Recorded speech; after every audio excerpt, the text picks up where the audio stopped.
بسم اللہ الرحمن الرحیم۔ سورہ الرحمن قرآن کریم کا بڑا مشہور معروف سورہ ہے۔ اس سورہ کو قرآن کریم کی دلہن بھی کہا جاتا ہے کیونکہ اللہ سبحانہ و تعالیٰ نے پورا جنت کا نقشہ سورہ رحمان میں کھینچا ہے۔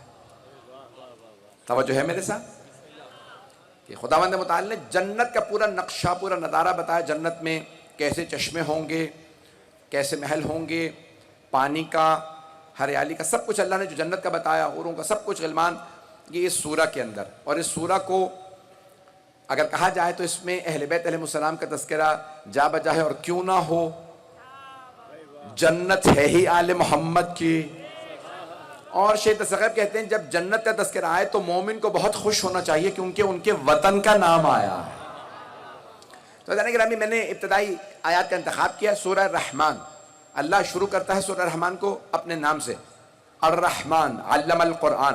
بعض علماء کہتے ہیں کہ اللہ کے، یعنی اللہ نے خود جو بتایا وہ اس کا نام ہے اللہ، یہ اس کا نام ہے۔ بعض کہتے ہیں ادھو اللہ اب ادھو الرحمن، کیونکہ قرآن کی آیت ہے چاہے اسے اللہ کہو چاہے رحمان کہو، یہ دونوں اللہ کے نام ہیں، اس لیے نہ اللہ نام رکھا جا سکتا ہے نہ ہی رحمان۔ جب بھی رکھیں گے تو رکھیں گے عبداللہ یا عبد الرحمن، لیکن عبد الرحمن رکھنا مکروہ ہے، کراہت ہے اس کے اندر، کیونکہ قاتل امیر المؤمنین کا نام عبد الرحمن ابن ملجم تھا۔ تو اس لیے ہمارے ہاں علماء نے کہا کہ اس میں سخت کراہت ہے اس نام کے رکھنے میں۔ اللہ کے ناموں میں سے ایک نام ہے الرحمن۔ توجہ ہے مجمع کی میرے ساتھ؟ زیادہ تر لوگ سکرین کو فالو کر رہے ہیں اور میں اس سے تھوڑا سا ڈسٹریکٹ ہوتا ہوں، چاہے سکرین پہ دیکھتے رہیں، اب میں آپ لوگوں کو نہیں، میں کوشش کروں گا کہ پڑھتا رہوں اور میری توجہ نہ ہٹے۔ عزیزان گرامی، اللہ نے اس قرآن کے سورہ کے اندر بڑے خوبصورت انداز سے فرمایا الرحمن علم القرآن، وہ رحمان ہے، مہربان ہے۔ رحمان اس رحم والے کو کہا جاتا ہے جس کی رحمت سب کے لیے ہو، مؤمن کافر سب کے لیے ہو۔ رحیم وہ رحم والا جو رحمت صرف مومنین سے مخصوص ہو۔ قرآن میں آیت ہے وَبِالْمُؤْمِنِينَ رَؤُوفُ الرَّحِيمُ، اور اللہ رحیم ہے لیکن مؤمنین کے لیے۔ رحمان سب کے لیے ہے، کوئی اللہ کو مانے نہ مانے سب کے لیے رحمان ہے۔ کوئی مانتا ہو تب بھی رزق دیتا ہے، نہ مانتا ہو تب بھی رزق دیتا ہے۔ اللہ سبحانہ وتعالی رحمان ہے۔ الرحمن علم القرآن، جس نے قرآن کی تعلیم دی، جس نے قرآن سکھایا۔ توجہ، اللہ نے دو طرح سے قرآن میں فرمایا، اقرا باسم ربک الذی خلق، کبھی کہا پڑھو رسول خدا سے، کبھی فرمایا اللہ نے تعلیم فرمائی ہے، لکھنا سکھایا۔ اس کا مطلب ہے ان پڑھ تو ہو نہیں سکتے۔ ان پڑھ اسے کہتے ہیں جو نہ پڑھنا جانتا ہو نہ لکھنا جانتا ہو، جبکہ اللہ کہہ رہا ہے پڑھئے۔ اقرا، پڑھنے کے لیے اسے حکم دیا جاتا ہے جسے پڑھنا آتا ہو۔ نہیں ہے مجمع؟ اگر میں کسی ایسے بچے سے کہوں نا جسے پڑھنا نہ آتا ہو پڑھو اور زور دیتا رہوں، اس کا مطلب ہے مجھ میں حکمت کی کمی ہے۔ جبکہ اللہ کے ناموں میں سے ایک نام ہے الحکیم۔ فعل الحکیم لا یخلو عن الحکمہ، حکیم کا کوئی فعل حکمت سے خالی نہیں ہوتا۔ اگر اللہ کہہ رہا ہے پڑھئے، اس کا مطلب ہے پیغمبر پڑھنا جانتے تھے، اور اگر لکھنا نہ جانتے ہوتے تو اللہ کبھی نہ کہتا علم القرآن، اس نے تعلیم دی قرآن کی۔ تو کہا اگر اللہ ان پڑھ ہی کا انتخاب کرتا تو ان پڑھ تو اور بھی چھے۔ اللہ نے ایسے کا انتخاب کیا جو دنیا کی ساری زبانیں سمجھتا بھی تھا، بولتا بھی تھا، کہ رسول خدا دنیا کی تمام زبانیں بولنا جانتے تھے، لکھنا جانتے تھے، پڑھنا جانتے تھے۔ تو عزیزان گرامی، اب رسول خدا کے لیے اللہ فرما رہا ہے الرحمن علم القرآن۔ میرے نوجوان بھائی بچے میرے اس کو غور سے سنیں گے۔ علم القرآن، اس نے قرآن کی تعلیم دی۔ اس نے قرآن نازل نہیں کیا، صرف بھیجا نہیں، قرآن سکھایا۔ علم القرآن، وہ قرآن سکھانے والا۔ اللہ قرآن میں ایک مقام پہ فرماتا کہ اتقوا اللہ ویعلمکم اللہ، تقوی اختیار کرو اللہ تمہیں تعلیم دے گا۔ اگر متقی بن جاؤ تو اللہ تمہیں سکھائے گا، یعنی کبھی اللہ وحی نازل نہیں کرے گا، لیکن اگر کوئی متقی بن جائے تو اللہ بندوبست کر دے گا تعلیم کیسے حاصل کرتے ہیں۔ تو عزیزان گرامی جس محبت سے سن رہے ہیں، اللہ فرما رہا ہے اگر کوئی متقی بن جائے تو اللہ بندوبست کرتا ہے۔ متقی یعنی با تقوی انسان۔ اگر دل پاک ہو تو اللہ بندوبست کرتا ہے۔ توجہ، دل پاک ہو تو اللہ کہتا ہے تعلیم کا بندوبست میں کروں گا۔ کوئی شیراز میں ہوگا، زرتشتوں کے ہاں پیدا ہوگا، باپ دادا پارسی ہوں گے، آتش پرست ہوں گے، لیکن اس کا دل پاک ہوگا۔ اللہ کہے گا سلمان شیراز سے چلو فلسطین، وہاں سے چلو مدینے، میں بندوبست کروں گا کیونکہ تمہارا دل پاک ہے۔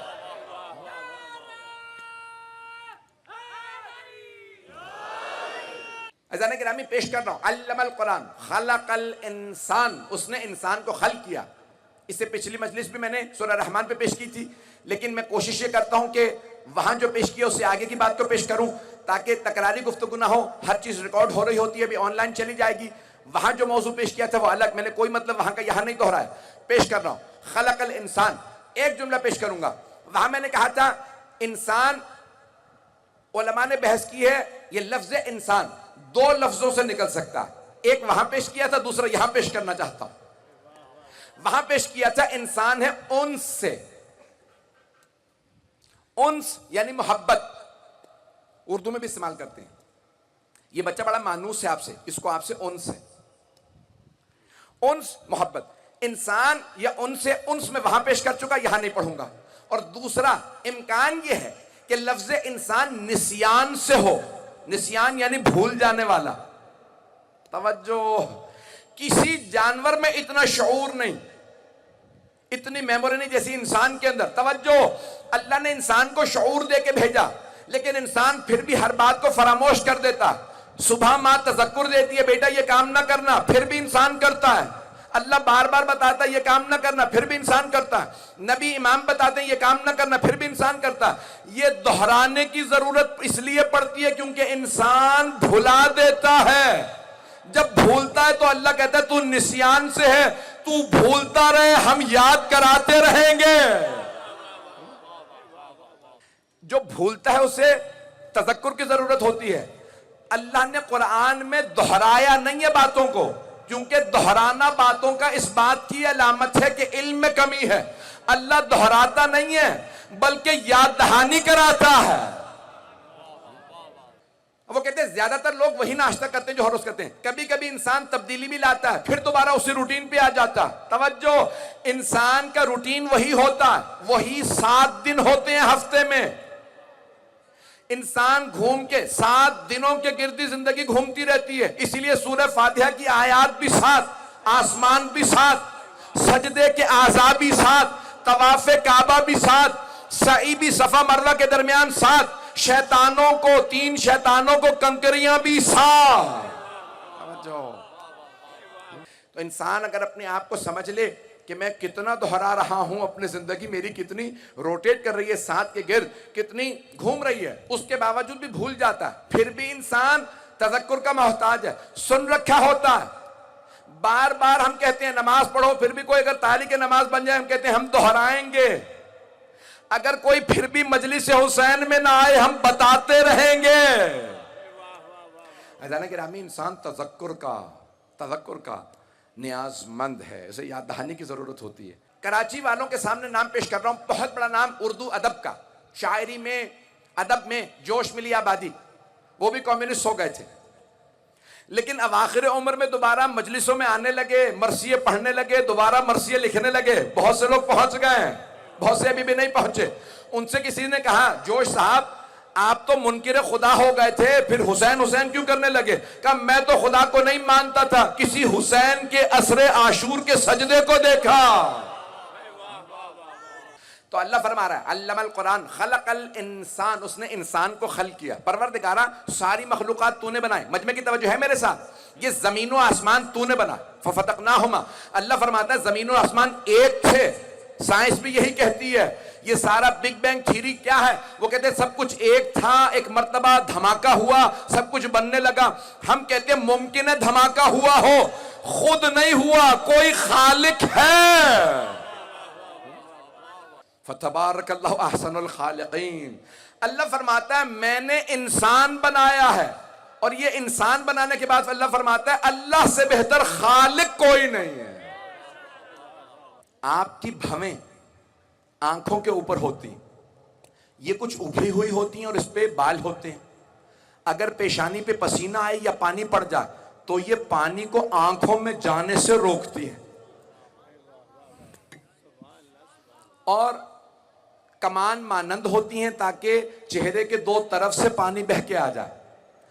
آنکھیں نازک ہوتی ہیں اس لیے چاروں طرف اس کی ہڈی ہوتی ہے، اور آنکھیں اندر ہوتی ہیں تاکہ کچھ لگے تو ہڈی روک لے، نہیں تو آنکھ پھوٹ جائے گی۔ مجمع ہے یا نہیں ہے؟ انسان کے لبوں کے اندر اللہ نے زبان کو رکھا، اور زبان کے آگے 32 دانت لگا دیے۔ انسان کے چبانے کا بھی انتظام کیا، بولنے کا بھی انتظام کیا۔ مولا کائنات کہتے ہیں انسان عجیب ہے، سنتا ہڈی سے ہے، بولتا گوشت کے لوتھڑے سے ہے، دیکھتا چربی سے ہے، پھر بھی نہیں سوچتا کہ اس کا خالق کیسا ہے۔ یہ انسان کتنا عجیب و غریب ہے، انسان کو احساس بھی نہیں۔ اس کے 2 ہاتھ ہیں، پاؤں پہ کھڑا ہوتا ہے۔ آپ نے دیکھا تمام جانور رکوع میں رہتے ہیں؟ نہیں ہے۔ گائے، بھینسیں، بکریاں، گھوڑے سب رکوع میں رہتے ہیں، ان کے دونوں ہاتھ ہمیشہ جھکے رہتے ہیں، 4 پاؤں پہ چلتے ہیں، رکوع میں رہتے ہیں۔ اللہ کہتا ہے ہم نے، سورہ یاسین کو پڑھئیے، اولم یروا کیف خلقنا، اللہ فرماتا ہے کیا یہ دیکھتے نہیں ہیں ہم نے جتنے ان کے لیے جانور بنائے ان کے سامنے جھکے رہتے ہیں؟ جانوروں کی گردنیں نیچی ہوتی ہیں، انسان کی گردن اٹھی رہتی ہے۔ اللہ کہتا ہے میں نے تجھے گردن والا بنایا تاکہ تو میرے سامنے جھکے، اوروں کے سامنے نہیں۔ یہ انسان اللہ کے خلقت کا شاہکار ہے۔ اس کے لیے اللہ سبحانہ و تعالیٰ نے مغز رکھا، کہاں؟ ہڈیوں کے درمیان میں۔ اور کہاں رکھا؟ جو انسان کے جسم کا سب سے بلند حصہ ہے وہ ہے انسان کا سر، وہاں پہ اللہ نے مغز کو چھپایا۔ سنیے گا عزیزان گرامی، شیطان نے کیا کہا تھا اللہ سے؟ یہ جو تو نے انسان بنایا نا، آدم بنایا، میں اس کی پوری نسل کو گمراہ کروں گا، لَأَغْوَيَنَّهُمْ أَجْمَعِينَ، میں ان سب کو اغوا کروں گا۔ اغوا یعنی ان کو گمراہ کروں گا، یہ نہیں کہ اٹھا کے لے جائے گا پھر تاوان مانگے گا، یہ تو انسانی شیطان کرتے ہیں۔ اگر پہنچ گئے ہو، پتہ نہیں لوگ ہیں یا نہیں ہیں، یہ انسانی شیطان کرتے ہیں جو تاوان مانگتے ہیں۔ شیطان گمراہ کرتا ہے لیکن یہ نہیں کہ اس کا زور زبردستی چلتا ہے، اللہ مسلسل ہدایت بھیجتا رہتا ہے۔ تو اس نے کیا کہا؟ میں چاروں طرف سے گھیر لوں گا، دائیں بائیں سامنے پیچھے سے اس کو گمراہ کروں گا۔ توجہ، جہاد 6 ہیں، ڈائریکشنز 6 ہیں، اوپر نیچے سامنے پیچھے دائیں بائیں۔ تو شیطان نے کہا میں چاروں طرف سے گمراہ کروں گا، اللہ نے کہا پھر بھی 2 جہتیں میرے پاس رہیں گی، ایک دوسرا نیچے۔ میں بہت زیادہ زحمت نہیں دوں گا، تاخیر میں جانتا ہوں بہت ہو چکی ہے، 10 سے 15 منٹ کی زحمت، پھر اس کے بعد مصائب پہ آؤں گا۔ مجمع میرے ساتھ چلتا رہے۔ اللہ فرما رہا ہے خلق الانسان، اس نے انسان کو خلق کیا، ساری چیزیں اللہ نے خلق کی لیکن انسان اس کی خلقت کا شاہکار۔ اتنے الفاظ، علمہ البیان، اللہ نے انسانوں کو بیان سکھایا۔ میں بھی پڑھ رہا تھا، ایک بہت بڑے سائنٹسٹ ہیں، مومن ہیں، یورپ میں کہیں رہتے ہیں، ان کا بہت طویل فون، گھنٹوں انہوں نے مجھ سے بات کی، کہنے لگے سائنس تو یہ کہتی ہے 14,000 سال پہلے انسان نے بولنا سیکھا۔ کتنے؟ ہاں ہوں کرتے رہے تاکہ مجھے پتا چلے۔ 14,000 سال پہلے انسان نے بولنا سیکھا، اس سے پہلے انسان کمیونیکیٹ نہیں کر سکتا تھا، بول نہیں سکتا تھا، سٹون ایجز تھیں۔ توجہ، انسان پہاڑوں میں رہتا تھا، اللہ نے 14,000 سال پہلے انسان کو سکھایا۔ تو اب معصوم کا کہیں پہ فگر نہیں ملتی، لیکن میرا عقیدہ یہ ہے 14,000 سال پہلے اللہ نے کہا وَعَلَّمَ الْآدَمَ الْأَسْمَاءَ كُلَّهَا، میں نے آدم کو سب کچھ سکھا کے، سارے اسماء سکھا کے بھیجا۔ جب اللہ نے وہاں سکھائے، حبوط کیا، یہاں بھیجا۔ پہلے جتنے انسان تھے ان میں کمیونیکیشن تھا لیکن بولنے کی صلاحیت نہیں تھی۔ اللہ نے جب آخری آدم کو بھیجا تو کہا علمہ البیان، ہم نے بیان سکھا کے بھیجا ہے۔ توجہ، اللہ نے بیان سکھایا۔ سائنس کہتی ہے ایگریکلچر ریولوشن آیا، اس سے پہلے انسان بھی یا جانور کاٹ کے کھاتے تھے یا جڑی بوٹیاں کھاتے، پتے کھاتے تھے، لیکن پھر ایک مرتبہ نہ جانے کہاں سے یہ سارے بیج آئے۔ اب مولا کائنات فرماتے ہیں جب اللہ نے آدم کو بھیجا تو جنت سے گندم کے ساتھ بھیجا، چاول دے کے بھیجا، انہوں نے یہاں بوئے، انسانوں کو سکھایا۔ او انسانوں، اللہ نے ہر چیز تمہارے لیے خلق کی لیکن تمہیں اپنے لیے خلق کیا۔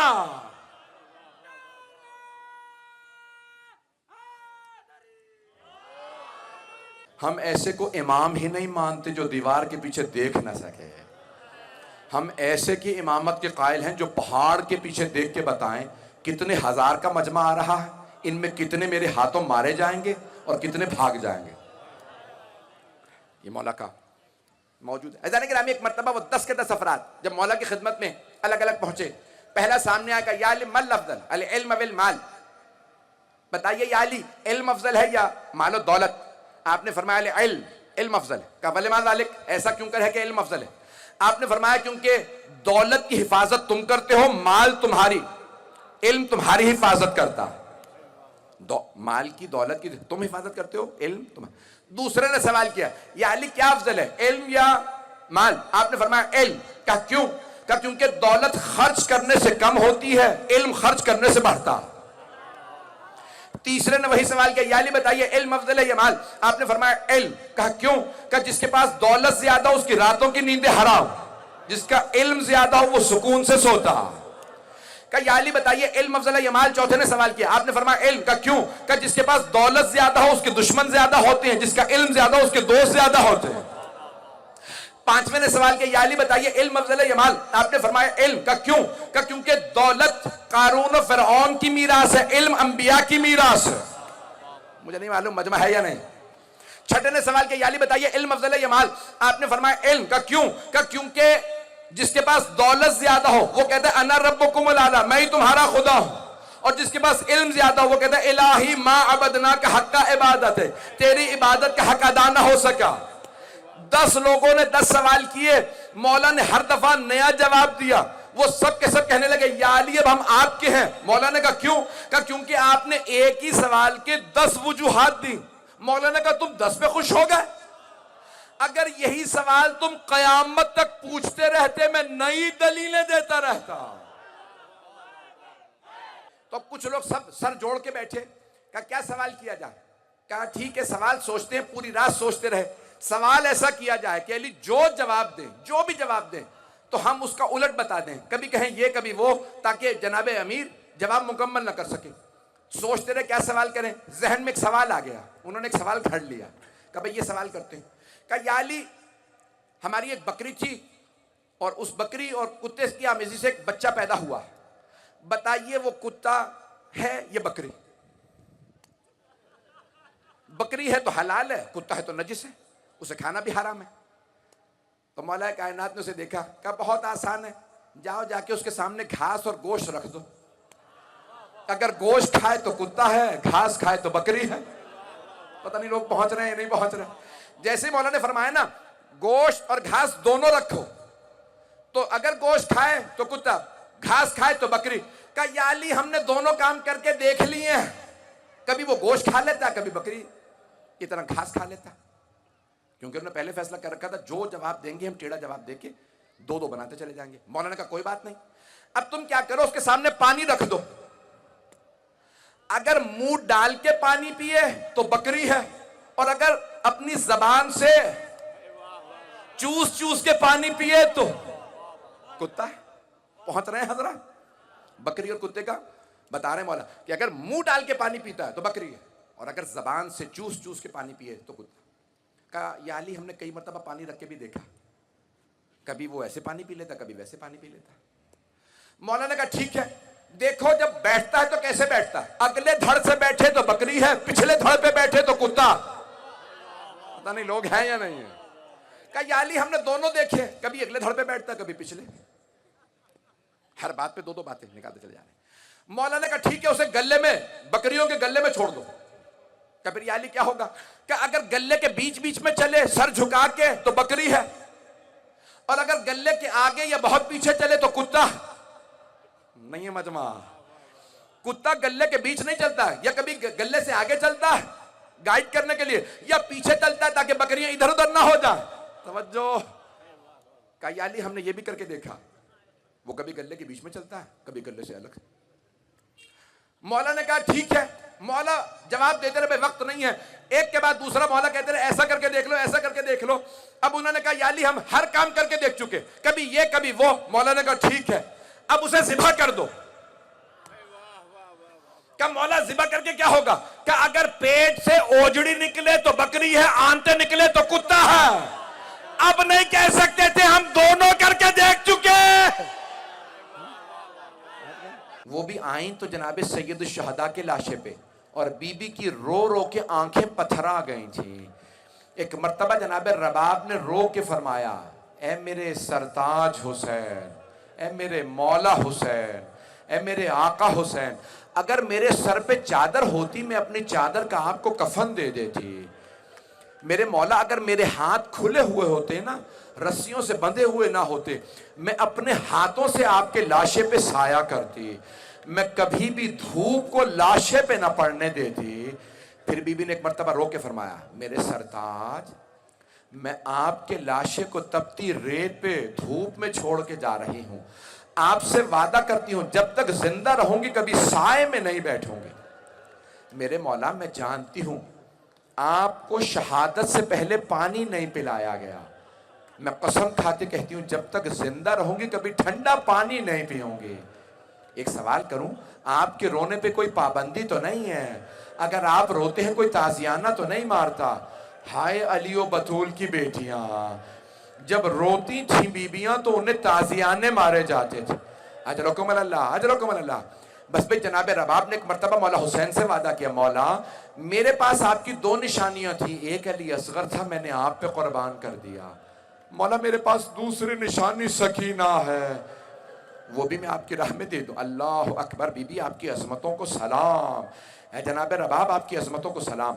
بس بھئی جناب رباب نے معمول بنا لیا، جیسے ہی بی بی قید میں تھیں تب بھی دھوپ نکلتی بی بی دھوپ میں آ کے بیٹھ جاتی، اور اگر ہاتھ کھلے ہوتے تو ایک ہاتھ سر پہ رکھتی، کہتی واہ حجابا، اور دوسرا ہاتھ سینے پہ رکھتی، کہتی واہ حسینہ، واہ مظلومہ، واہ غریبہ.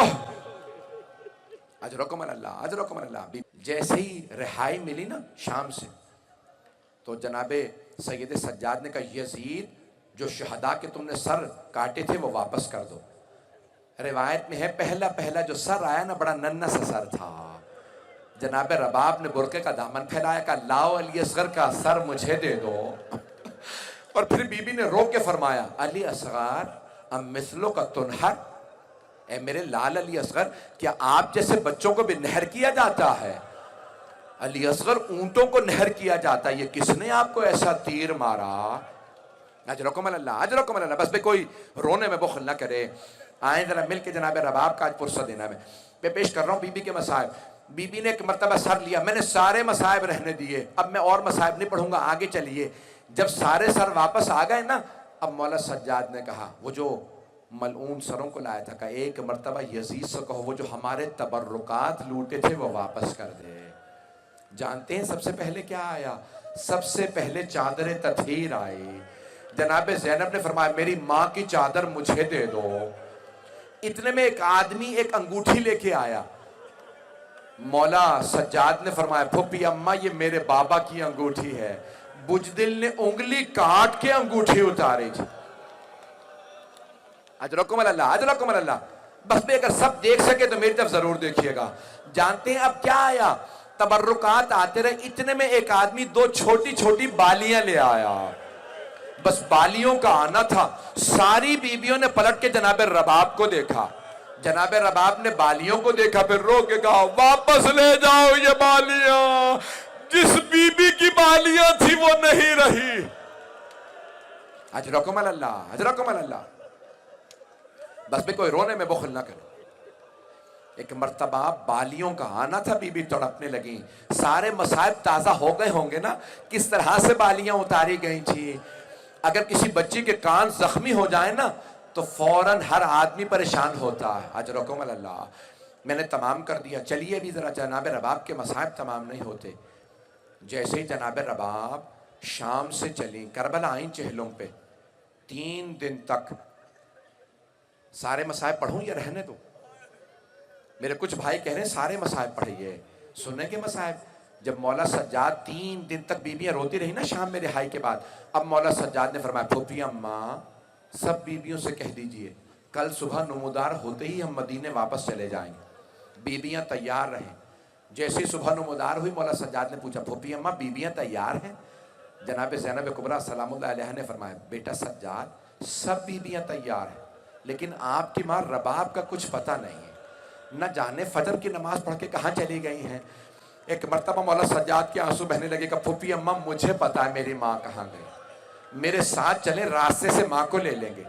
جیسے قافلہ چلا اسیروں کا بیویوں کا مولا سجاد کے ساتھ، کچھ دیر بعد جناب زینب نے سوال کیا بیٹا سجاد یہ راستہ تو زندان کو جاتا ہے۔ کہا پھوپھی اماں میری ماں زندان کی چھوٹی سی قبر سے وداع کرنے گئی ہیں۔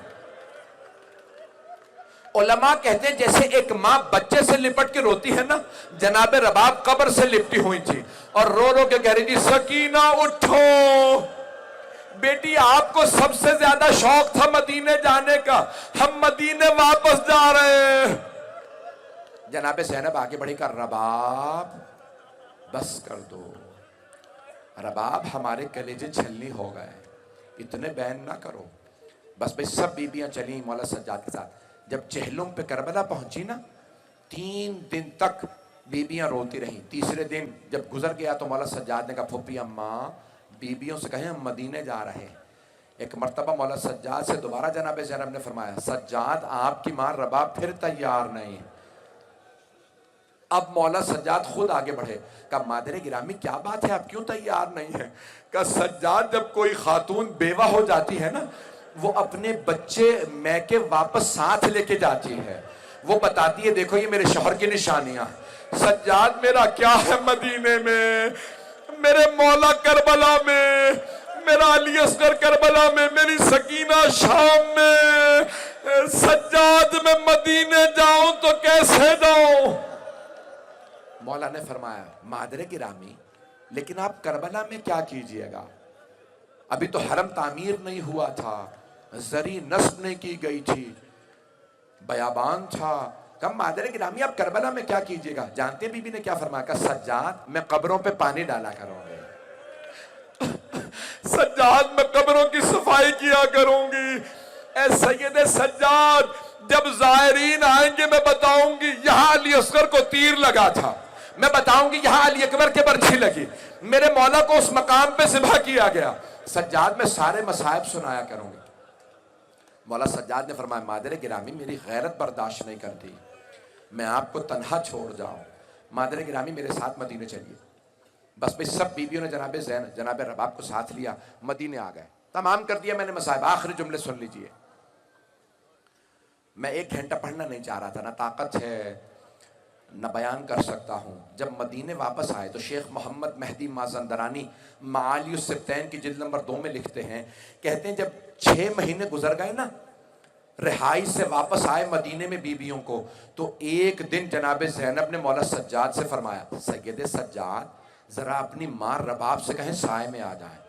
سجاد آپ کی ماں کے سارے بال سفید ہو گئے، سجاد رباب کی کمر ٹوٹ گئی ہے، سجاد رباب کبھی ٹھنڈا پانی نہیں پیتی، کوزے میں پانی لیتی ہیں دھوپ میں رکھ دیتی ہیں، جب پانی گرم ہو جاتا ہے تو گرم پانی پیتی ہیں۔ سجاد رباب دھوپ میں بیٹھی رہتی ہیں، روتی رہتی ہیں، اپنی ماں سے کہیے سائے میں آ جائیں۔